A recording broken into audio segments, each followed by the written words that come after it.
talking about this article, Inuits, these people in the northern areas that, like Alaska and Canada, that raise their children without anger, and they manage their emotions different ways, mainly through storytelling and through a little hint of humor, but just showing them, just interesting how different peoples raise their kids, especially indigenous peoples.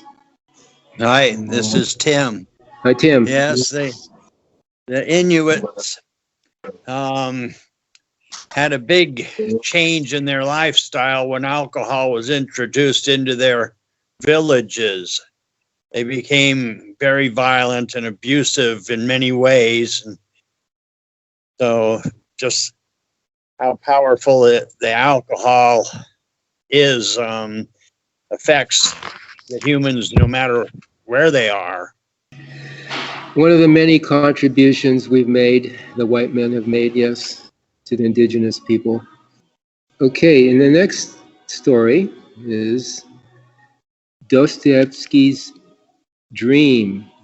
Dostoyevsky was a Russian novelist and philosopher, and this is actually a dream that his character in one of his novels had, but it's so, what we talk about, real side experiences, that he must have had it. I mean, it's so real that he probably projected it onto his character in the novel.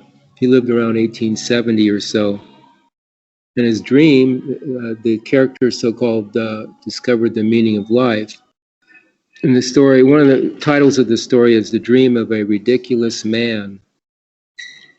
So the story starts, this fellow in Russia is despondent. He's walking along the streets of Moscow, despondent, disillusioned. It's nighttime. People have been ridiculing him all his life. He's ready to commit suicide. He's so depressed. He looks up in the night sky. He sees a star. And suddenly, this little girl comes up to him. She's about 8 or so. She's in ragged clothes. She pulls on his pants and begging for help, for something, food or money. But he's such in a mood that he just shoos her off and keeps walking. He goes back to his apartment. He thinks about, what happened with the little girl. Then he goes to bed. Actually, he goes to bed. Suddenly, he wakes up in his real sight or his dream. He points a revolver at his heart, not his head, but his heart. And the next thing, he feels no pain. Everything was kind of convulsed into everything extinguished. It was terrible blackness around him. He was like blind and numb. And he was laying on his back on something very hard. And the character says, I could see nothing. I couldn't make a sound. But I heard people talking around me. And then he realized that the people are carrying him in a coffin. So it strikes the character that he's dead. He realizes he's dead.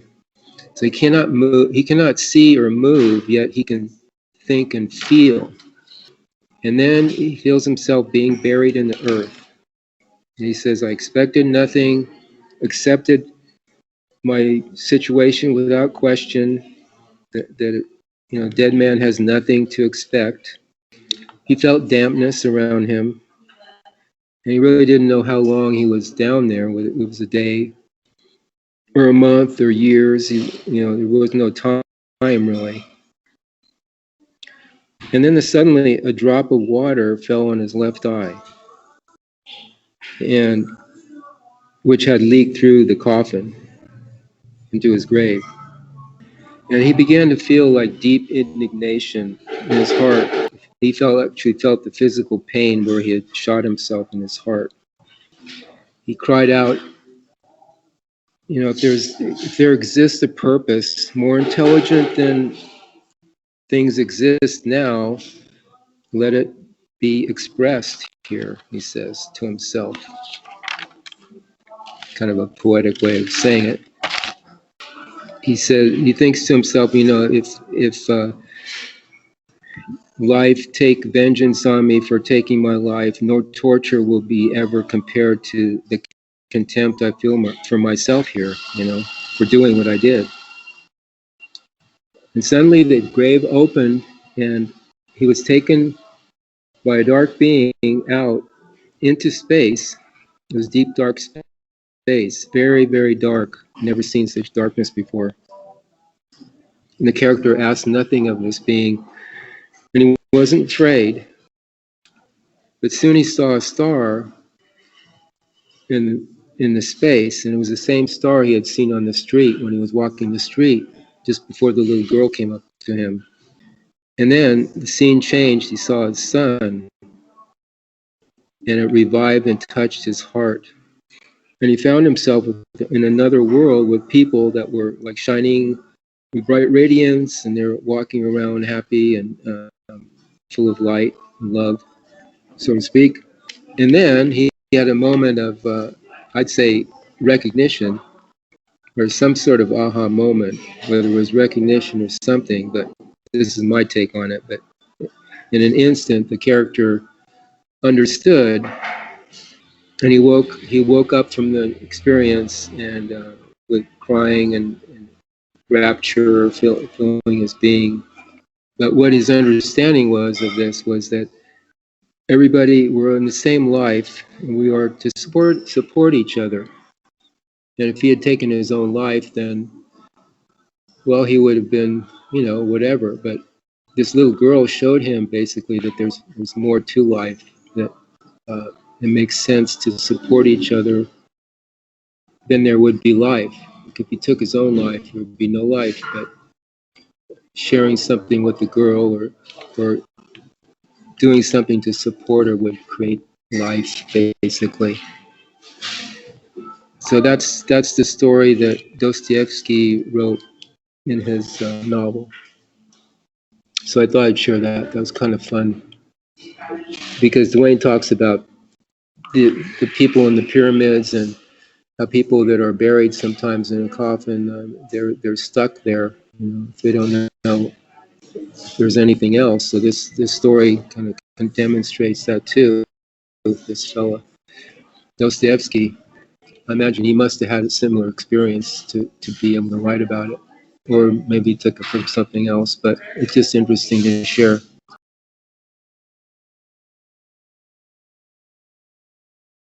This planet Earth needs a lot of help from all of us right now.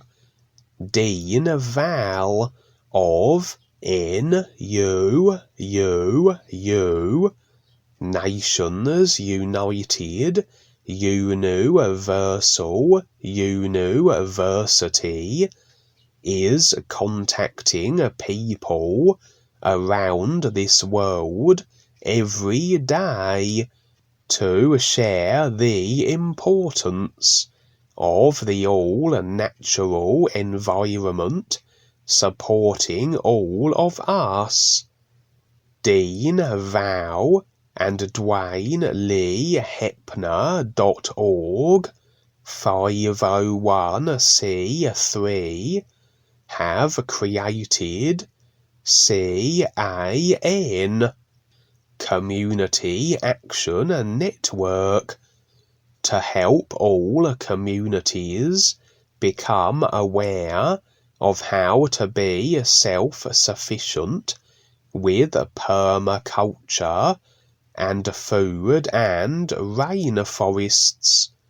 We are always looking for real people to step up, who want to learn what life on this earth is all about.